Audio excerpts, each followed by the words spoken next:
Assalamualaikum warahmatullahi wabarakatuh. Hai semua, selamat datang di podcast psikologi. Di video ini, kita akan menjelajahi konsep menarik dari seorang psikolog sekaligus filsuf terkenal Erich Fromm yang mengembangkan teori menarik tentang melarikan diri dari kebebasan. Erich Fromm lahir pada tanggal 23 Maret 1900 di Frankfurt am Main, Jerman. Dalam segi pendidikan, dia mendapatkan gelar PhD dalam Sosiologi Universitas Heidelberg, Institut Psikoanalisis di Berlin. Fromm berkarir sebagai seorang psikolog sosial, psikoanalis, sosiolog, dan filosof humanis. Karyanya yang paling populer adalah Escape from Freedom, The Art of Loving, To Have or To Be. Erich Fromm meninggal pada tanggal 18 Maret 1980 di Locarno, Swiss. Fromm mengembangkan teori ini setelah dia menyaksikan dampak traumatis Perang Dunia dan kebangkitan rezim totaliter. Ia terinspirasi oleh psikoanalisis Freud dan teori sosial Marx. Fromm melihat bagaimana modernisasi dan industrialisasi menyebabkan keterasingan dan ketidakberdayaan di kalangan individu. Setelah ia melarikan diri dari Nazi Jerman ke Amerika Serikat, kemudian ia mengamati perbedaan antara kebebasan negatif dan kebebasan positif.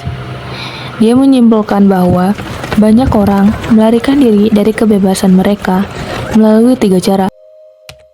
Otoritarianisme, menyerahkan diri pada kekuasaan. Yang kedua, destruktivitas, perilaku merusak. Dan yang ketiga, konformitas otomatis, atau menyesuaikan diri dengan norma sosial. Mengapa individu sering mengorbankan kebebasan mereka demi keamanan dan kepastian, dan tetap relevan dalam memahami dinamika psikologis di balik perilaku sosial dan politik di dunia modern. Ia mengembangkan konsep ini untuk menjelaskan bagaimana manusia seringkali merasa takut terhadap tanggung jawab yang datang dengan kebebasan individu. Fromm melihat bahwa kebebasan yang menyeluruh dapat menimbulkan rasa takut dan kebingungan bagi sebagian orang, karena mereka harus mengambil tanggung jawab atas pilihan hidup mereka sendiri. Ketakutan terbesar individu terhadap kebebasan adalah tanggung jawab yang melekat padanya. Tanggung jawab ini dapat mencakup tanggung jawab moral, etika, keputusan pribadi yang tidak lagi diatur atau dipaksakan oleh otoritas eksternal. Fromm menjelaskan bahwa ketakutan akan kebebasan ini seringkali memicu perilaku pelarian, seperti mengikuti otoritarianisme, yaitu menyerahkan diri kepada otoritas yang mengatur, atau destruktivitas, merusak diri sendiri atau orang lain, atau konformitas, menyesuaikan diri tanpa pertimbangan yang jelas. Contoh yang dapat kita lihat dalam kehidupan nyata adalah ketika seseorang yang ia sudah merasa sangat lelah untuk membuat suatu keputusan besar yang bersangkut dengan hidupnya sendiri. Kemudian, ia memilih untuk mengikuti arahan dan ekspektasi orang lain tanpa mempertimbangkan apa yang mereka inginkan secara pribadi. Ini termasuk contoh dari otoritarianisme, yaitu menyerahkan diri kepada otoritas yang mengatur, yang mana seseorang sudah tidak ingin lagi mengatur hidupnya sendiri. Dia hanya ingin menerima aturan dari orang lain. Contoh yang dapat kita lihat selanjutnya adalah ketika seorang mahasiswa yang sudah frustasi saat mengerjakan skripsi mereka sebagai tugas untuk dinyatakan lulus sebagai seorang sarjana. Namun, karena terlalu berat, kemudian dia melampiaskan frustasinya dengan melakukan bunuh diri.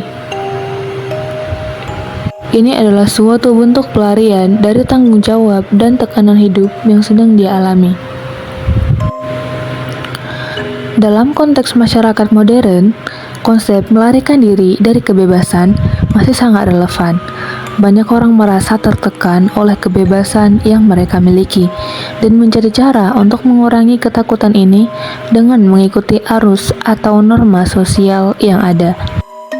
Penting bagi kita untuk memahami bahwa kebebasan sejati datang dengan tanggung jawab yang seimbang, di mana kita memiliki kebebasan untuk membuat pilihan hidup kita sendiri, namun juga bertanggung jawab atas konsekuensi pilihan tersebut. Dalam podcast singkat ini, kita sudah mengeksplorasi konsep yang menarik dari Erich Fromm tentang kebebasan dan ketakutan, serta memberikan beberapa contoh konteks dalam kehidupan nyata agar dapat mempermudah bagi pendengar untuk memahami maksud dan tujuan dari konsep yang dikembangkan oleh Erich Fromm ini.